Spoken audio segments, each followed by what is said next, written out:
Hello tout le monde, je vous retrouve ce soir pour le débrief de la 15e étape du Giro d'Italia. 214 km à parcourir, 2 bonnes ascensions à gravir. Le Monte Grappa, 25 km à 5,8% de moyenne, sommet à 90 bornes de l'arrivée. Et l'ascension de Dori, 16 km 300 à 5,5% de moyenne, sommet à 30 km de l'arrivée. Deux bons morceaux, même si avec des pourcentages moyens faibles et des sommets beaucoup trop loin de l'arrivée, on pouvait douter de l'agressivité des gars du général. C'était donc une étape que je voyais très à l'avantage des baroudeurs grimpeurs, même si les 100 premiers kilomètres et les 30 derniers kilomètres avantageaient davantage les rouleurs. Dans ces conditions, les 2 premières heures de course vont être très rapides. Beaucoup de coureurs vont se projeter à l'avant, la moyenne est alors excessive, un tout petit peu moins de 50 km/h à l'approche du Monte Grappa. Ça roule très vite. Au pied du Monte Grappa, justement, on retrouve une bonne trentaine de coureurs à l'avant de la course. Parmi les équipes surreprésentées, on va retrouver Astana qui fait le travail pour Lorenzo Fortunato, le leader du classement de la montagne. Derrière, c'est UAE qui fait la chasse en protection de Del Toro et d'Ayuso, mais ça roule au train. Les échappés profitent alors d'un crédit avoisinant les 3 minutes. Les 2 tiers du Monte Grappa sont très logiquement escamotés par les favoris du général. Je rappelle qu'il reste encore une bonne centaine de kilomètres jusqu'à la ligne. On sent la détente chez UAE d'ailleurs parce que Juan Ayuso va même se permettre d'aller chercher lui-même un bidon auprès de sa voiture à 6-7 km du sommet. Franchement, Ayuso, la confiance l'habite parce que traîner en queue de peloton à l'approche du sommet, c'est vraiment pas la meilleure idée. Et ce qui devait se produire, eh bien, c'est produit. Ineos prend alors les commandes du peloton et accélère brutalement. En l'espace de 2 km, le peloton explose. Juan Ayuso, lui, ne panique pas et va se replacer gentiment dans la roue de ses équipiers. Ça aurait pu être pire pour l'Espagnol qui aura joué avec le feu. Ineos, par l'intermédiaire de Joshua Tarling, Jonathan Castroviejo ou encore Lucas Hamilton, continue de mettre la pression jusqu'à l'accélération d'Egan Bernal à 3 km du sommet, je crois, j'ai plus le souvenir exact, mais ça doit être dans ces eaux-là. Vont réagir Isaac Del Toro, réaction au 10e de seconde du Mexicain par ailleurs, Richard Carapaz et un petit peu plus loin, Thymen Arensman, coéquipier de Bernal et d'Eric J. Derrière, Simon Yates, Juan Ayuso, Primoz Roglic, Antonio Tiberi et Michael Storer restent tranquilles.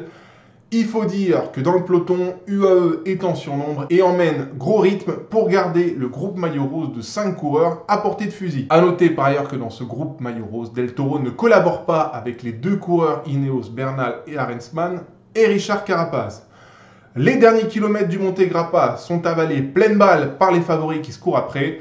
En conséquence, l'écart avec l'échappée fond comme neige au soleil. L'échappée va tout de même parvenir à atteindre le sommet en tête. Comme toujours, comme d'habitude, c'est Lorenzo Fortunato qui va prendre les points. Et dans la descente, les 3 échelons, échappée, groupe Del Toro et groupe Ayuso Roglic, vont se réunir en un peloton. Tout est à refaire pour l'étape et pour le général. Coup d'épée dans l'eau pour Ineos et Bernal, principal instigateur de ce mouvement de course. Aucun favori n'aura cédé dans Monte Grappa. En bas de la descente du Grappa, petite transition plate pour aller chercher l'ascension de Dori. C'est le moment choisi par 11 hommes pour créer une nouvelle échappée. Le groupe maillot rose se relève lui et la nouvelle échappée crée très rapidement l'écart. Écart qui va monter jusqu'à 4 minutes au pied de la montée de Dori. Dans les 11 hommes de tête, on retrouve alors 2 coureurs français, Romain Bardet et Nicolas Prodhomme. Mais dès le pied de la dernière difficulté de la journée, c'est alors Carlos Verona qui va fausser compagnie à ses compagnons de fuite. L'Espagnol de la Lidl crée rapidement l'écart sur le groupe Romain Bardet. Filippo Zana de Jayco et Gianmarco Garofoli de Soudal vont alors sortir en contre à un 2e échelon de course. Et derrière, dans le petit peloton maillot rose, c'est Ineos qui va de nouveau embrayer pour Egan Bernal et Thymen Arensman. Bernal, justement, va réessayer de tendre la corde à 5 km du sommet de Dori, sans réussite. Arensman va essayer à son tour, mais rien à faire, UAE est trop solide. L'étape semble alors gentiment se dessiner d'un statu quo de la part des gars du général, mais grosse surprise, à 2 bornes du sommet, IF et Carapaz secouent à nouveau le cocotier. Et cette fois, c'est Primoz Roglic, le Slovène, qui va craquer. Les derniers kilomètres de Dori sont une folie dans le groupe maillot rose. Tout le monde veut désormais y aller de sa cacahuète. Derek G, Simon Yates, Damiano Caruso tentent à leur tour. L'élastique se tend pour bon nombre de prétendants. Juan Ayuso ne me fait d'ailleurs absolument pas une bonne impression, j'y reviendrai après. A l'inverse, Isaac Del Toro, paré de sa tunique rose, voltige. Il ne laisse aucune marge de manœuvre à qui que ce soit. À 27 km 500 de la ligne, c'est le sommet de Dori. Carlos Verona passe alors en tête tout seul avec 10 petites secondes d'avance sur Zana et Garofoli. À 1 minute, on retrouve le groupe Bardet Prodhomme.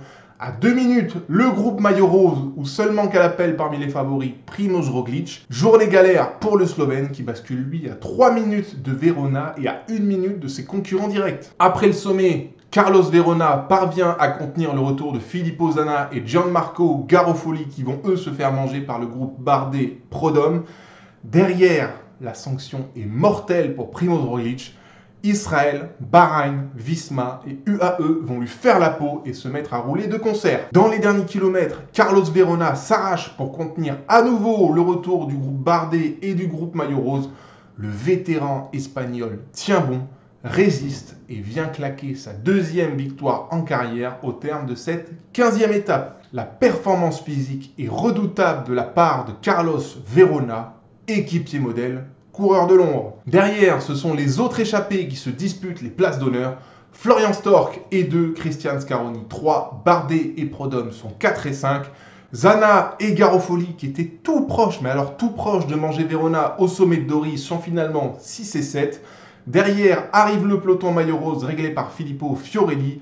Tous les leaders du général sont dans ce groupe, excepté Primoz Roglic. Le Slovène aura énormément souffert dans les 30 derniers kilomètres et débourse alors 1,59 sur Verona et 1 minute 30 sur le groupe Del Toro. Très logiquement, au général, rien ne bouge si ce n'est la position de Primoz Roglic qui recule au 10e rang à désormais 3,53 de Del Toro. On y reviendra juste après, mais je pense que c'en est terminé ce soir des espoirs de rose de Roglic, ce 108e Giro d'Italia. Bien, je débriefe cette 15e étape. Premier point, Carlos Verona. Qu'est-ce que c'est que cette dinguerie physique et mentale qu'aura réalisé l'Espagnol aujourd'hui? Il prend le groupe d'échappés après la descente du Monte Grappa. Il décolle au pied de l'ascension de Dori. Il est à 2 doigts de se faire manger au sommet par Gianmarco Garofoli et Filippo Zana.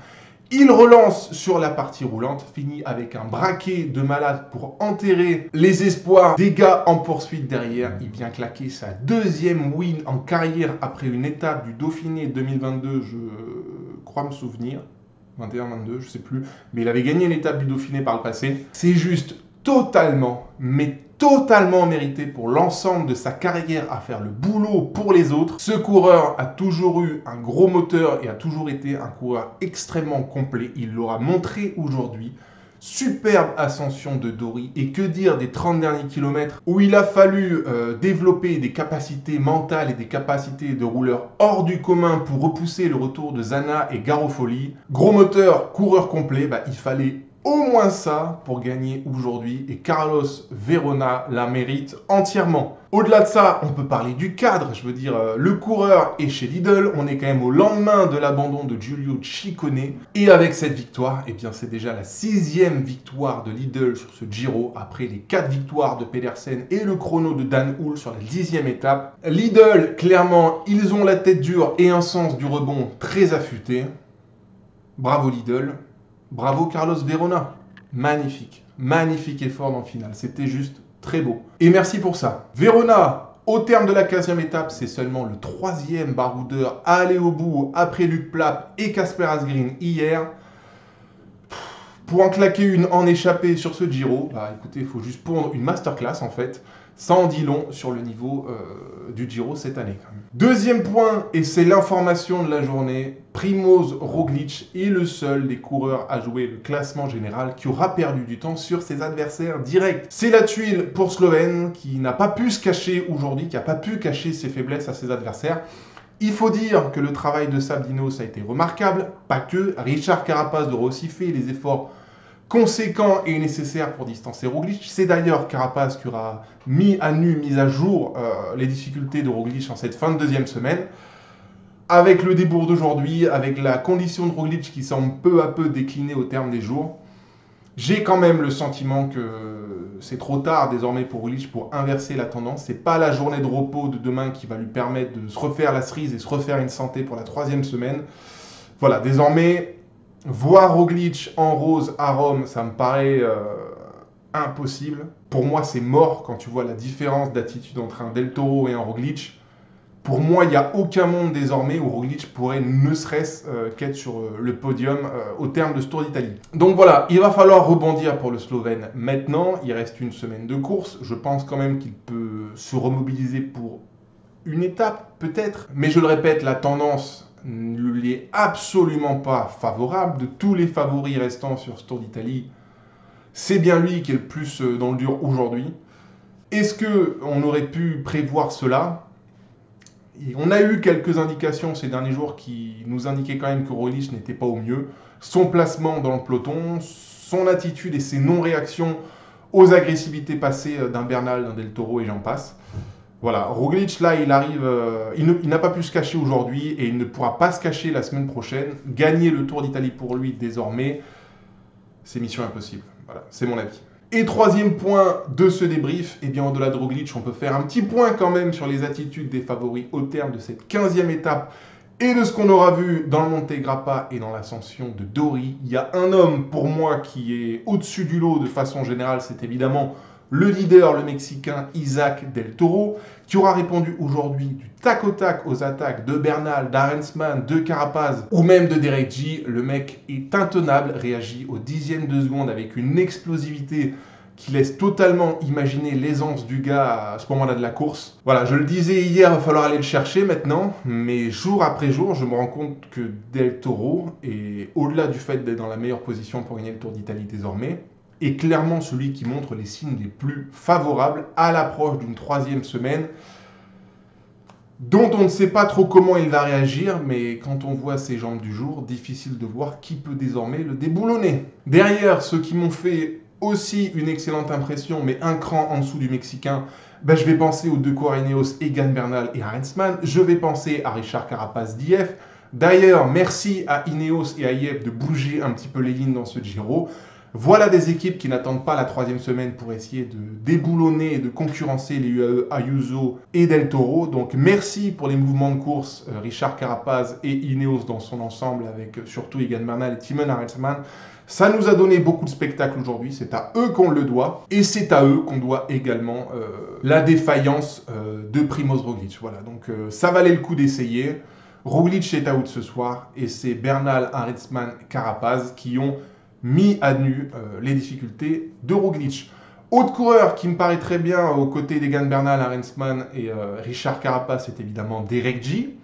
Plus les jours passent, plus le Canadien semble être en jambes, et ça c'est à noter pour la troisième semaine. Celui qui m'a paru véritablement ok et qui répond chaque jour un petit peu mieux, c'est évidemment Simon Yates. On l'aura vu attaquer vers le sommet de l'ascension de Dori. Il a été, je trouve, quand même impressionnant. Il est deuxième du général ce soir. Simon Yates, ça joue le podium plus que jamais. Et la troisième semaine lui convient assez bien, d'autant que, je le répète, le Britannique monte en puissance.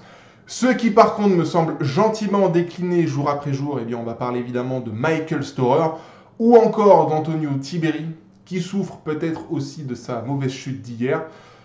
À titre de comparaison, pour moi chez Bahreïn, je trouve que Damiano Caruso marche mieux que son très jeune coéquipier. Et celui qui m'a semblé un petit peu dans le mal aux côtés d'Antonio Tiberi et Michael Storer, et ça quand même c'est une grosse surprise, c'est Juan Ayuso. Si on regarde les derniers kilomètres d'ascension de Dori, Juan Ayuso, il est vraiment en queue de fil, il laisse quelques mètres, et je pense vraiment qu'il suffisait d'une seule accélération pour mettre Ayuso dans la pampa. Alors je ne sais pas si l'Espagnol aura bluffé dans ce final de course, mais après Roglic, très curieusement, c'est bien Juan Ayuso qui m'a paru le plus en difficulté parmi les favoris. Ça, c'est à noter. Ça va demander confirmation la semaine prochaine. On aura déjà une première information mardi. Je passe sur Primoz Roglic. Encore une fois, j'en ai déjà parlé. Et de tous les favoris que j'avais cités au départ de ce Tour d'Italie, c'est bien lui et seulement lui qui aura perdu du temps sur tous les autres aujourd'hui. Voilà, c'en est tout pour ce débrief de la 15e étape. Demain, étape de repos, je ne vous vois pas. Mardi, 199 km de super haute montagne. Ça y est, on rentre dans le vif du sujet. Fini les cache-cache et les illusions. 5 ascensions répertoriées. 2 dernières difficultés bien sévères, Santa Barbara et San Valentino. C'est là qu'on va savoir pour Isaac Del Toro, est-ce que le Mexicain a les épaules pour gagner ce Giro? Réponse mardi soir. Pour ma part, encore une fois, je crois désormais davantage au Mexicain qu'en Juan Ayuso, même si je n'enterre pas l'Espagnol, bien évidemment. Attention bien sûr à Richard Carapaz et Egan Bernal à partir de mardi et jusqu'à samedi soir. C'est leur terrain d'expression et les Sud-Américains pètent le feu et surtout, c'est le plus important, ils ont vraiment l'envie d'en découdre. Je le répète une dernière fois, mais pour moi, c'en est désormais terminé de Roglic. Je ne vois plus comment le Slovène peut inverser la balance en 3e semaine. Faites vos jeux, explication des maîtres à venir, 4 étapes de fou malade pour dessiner le grand vainqueur de ce Tour d'Italie. Si je joue, pour moi, c'est Isaac Del Toro qui tient la barre et qui ne la lâchera plus d'ici Rome. Bien évidemment, vous me donnez votre avis, on s'en parle en commentaire. Je vous souhaite une excellente soirée et on se dit à mercredi matin pour débriefer le premier combat de cette 3e et ultime semaine de Grand Tour. Allez, prenez soin de vous et à très vite. Bye bye!